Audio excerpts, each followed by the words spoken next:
దేవతలు రాక్షసులకు శత్రువులు, అసురీ శక్తులకు ఎప్పుడు దైవీ శక్తులు శత్రువులే కదా. ఈ రాక్షసులంతా వచ్చి తమ తపస్సును భంగం చేస్తూ ఉంటారు, ఈ దేవతల తపస్సు. అప్పుడు ఈ ఋష్యాదులంతా నారాయణమూర్తి దగ్గరికి పెడతారు, హే పరమాత్మ, రాక్షసులు మా తపస్సును భంగం చేస్తున్నారు, మరి మేము యజ్ఞాలు గనక చెయ్యకపోతే దేవతలంతా బలహీనులు అవుతారు. ఎప్పుడైతే దేవతలు బలహీనులు అవుతారో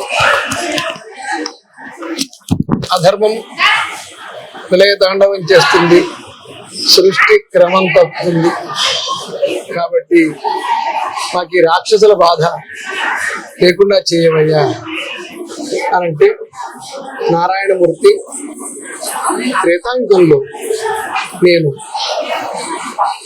అయోధ్యలో ఇక్ష్వాకు వంశంలో దశరథుడి కడుపున రాముడుగా పుడతాను.